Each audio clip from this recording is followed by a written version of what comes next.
अलख निरंजन आदेश. नमस्कार भक्तांनो. जीवनाच्या प्रवासात अनेकदा असे प्रसंग येतात जिथे आपली बुद्धी काम करणे थांबवते.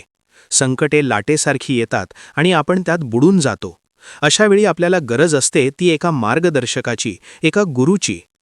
गोरक्षनाथांच्या कडक शिस्तीबद्दल आपण ऐकले आहेच, पण आज आपण बोलणार आहोत खुद्द गोरक्षनाथांचे गुरु, नवनाथांचे प्रमुख आणि साक्षात आदिनाथ शंकरांचे शिष्य महायोगी मच्छिंद्रनाथ यांच्याबद्दल. मच्छिंद्रनाथांचे जीवन हे केवळ चमत्कार नाही, तर ती एक जीवन जगण्याची कला आहे. त्यांनी संसारातील मायेमध्ये राहूनही त्यावर विजय कसा मिळवायचा याचे गुपित सांगितले आहे. आजच्या व्हिडिओमध्ये आपण पाहणार आहोत मच्छिंद्रनाथांनी सांगितलेले जीवनाचे 5 मोठे नियम, आणि व्हिडिओच्या शेवटी एका अत्यंत महत्त्वाच्या प्रश्नाचे उत्तर आपण पाहणार आहोत जो तुम्हाला नेहमी पडतो: गुरुशिवाय मंत्र जप करावा का? त्यामुळे हा व्हिडिओ शेवटपर्यंत नक्की पहा, कारण आज तुमचे आयुष्य बदलू शकते.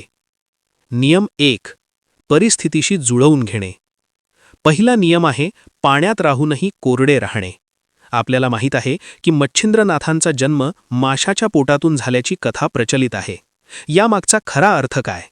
मासा पाण्यात राहतो, पाण्यावर जगतो, पण पाणी त्याच्या शरीरात शिरून त्याला बुडवत नाही.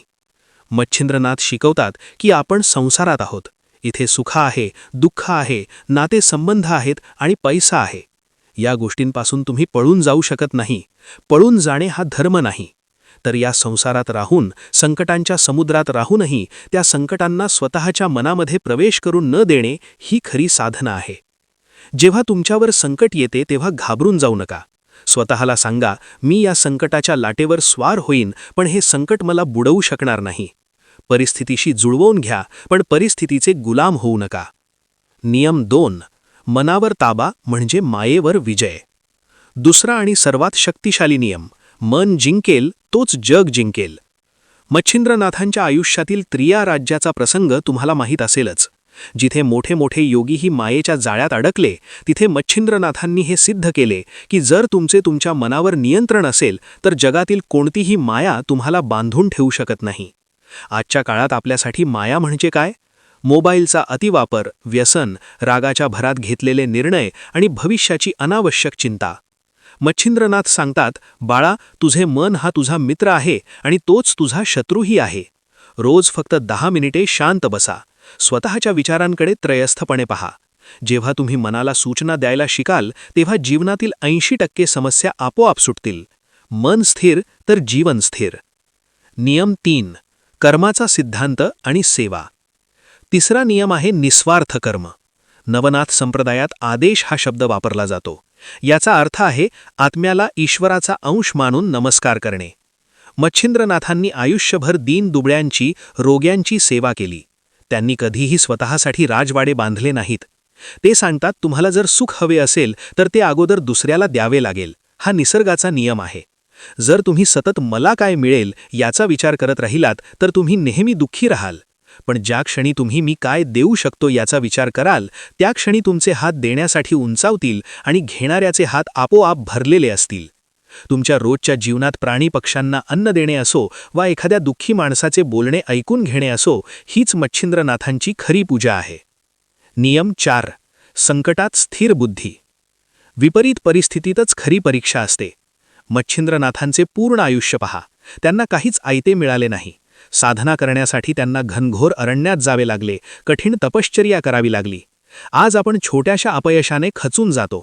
नोकरी गेली, व्यवसायात नुकसान झाले किंवा कोणाशी वाद झाला की आपल्याला वाटते सर्व संपले. पण मच्छिंद्रनाथ सांगतात, संकट हे तुला तोडण्यासाठी नाही तर तुला घडवण्यासाठी आले आहे. ज्याप्रमाणे सोन्याला चमकण्यासाठी आगीतून जावे लागते, तसेच जीवाला शिव होण्यासाठी संकटांच्या आगीतून जावे लागते.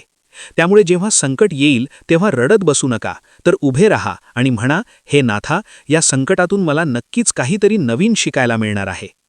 नियम 5 आणि कृती. आता आपण वळूया व्हिडिओच्या सर्वात महत्त्वाच्या भागाकडे. 5वा नियम आणि तुमच्या प्रश्नाचे उत्तर. अनेक भक्तांना प्रश्न पडतो, गुरुशिवाय मंत्र जप करावा का? किंवा मला गुरु भेटले नाहीत तर मी काय करू? मच्छिंद्रनाथांच्या शिकवणीनुसार याचे उत्तर नीट समजून घ्या. जगातील कोणत्याही रोगावर जसे डॉक्टरच्या सल्ल्याशिवाय औषध घेणे धोकादायक ठरू शकते, तसेच काही बीज मंत्र किंवा तांत्रिक मंत्र हे गुरूंच्या मार्गदर्शनाशिवाय जपणे त्रासदायक ठरू शकते, कारण त्या मंत्रांमध्ये प्रचंड ऊर्जा असते जी सामान्य शरीराला पेलवत नाही. पण येथे जरा आश्वासक आवाजात बोला, परमेश्वराचे नामस्मरण करण्यासाठी, देवाचे साधे नाव घेण्यासाठी कोणत्याही गुरूची, वेळेची किंवा नियमाची गरज नसते. तुम्ही ओम नमः शिवाय, श्री स्वामी समर्थ किंवा ओम चैतन्य मच्छिंद्रनाथाय नमः यासारखे नामस्मरण कधीही कुठेही करू शकता. मच्छिंद्रनाथ सांगतात, भाव तेथे देव. जर तुम्हाला अद्याप गुरु भेटले नसतील तर साक्षात भगवान शंकरांना किंवा दत्त महाराजांना गुरु माना आणि नामस्मरण सुरू करा. जेव्हा तुमची पात्रता होईल तेव्हा योग्य गुरु स्वतःहून तुमच्या शोधात येतील. हे नवनाथांचे वचन आहे. त्यामुळे मंत्रांच्या क्लिष्ट जाळ्यात अडकू नका, तर नामस्मरणाच्या सोप्या वाटेने चला. समारोप. तर भक्तांनो, मच्छिंद्रनाथांचे हे 5 नियम: 1. परिस्थितीशी जुळवून घेणे, 2. मनावर ताबा मिळवणे, 3. निस्वार्थ सेवा, 4. संकटांत स्थिर राहणे आणि 5. नामस्मरणाचा आधार घेणे. हे नियम जर तुम्ही पाळले तर तुमचे जीवन नक्कीच सुखकर होईल. नवनाथांची कृपा तुमच्यावर सदैव राहो हीच प्रार्थना. तुम्हाला नवनाथांच्या इतर कोणत्या कथा किंवा उपदेश ऐकायला आवडतील? हे आम्हाला कॉमेंट्समध्ये नक्की सांगा. व्हिडिओ आवडला असेल तर लाईक करा आणि आपल्या मित्रपरिवारासोबत शेअर करून धर्माचा प्रसार करा. भेटूया पुढच्या व्हिडिओमध्ये. तोपर्यंत अलख निरंजन. आदेश.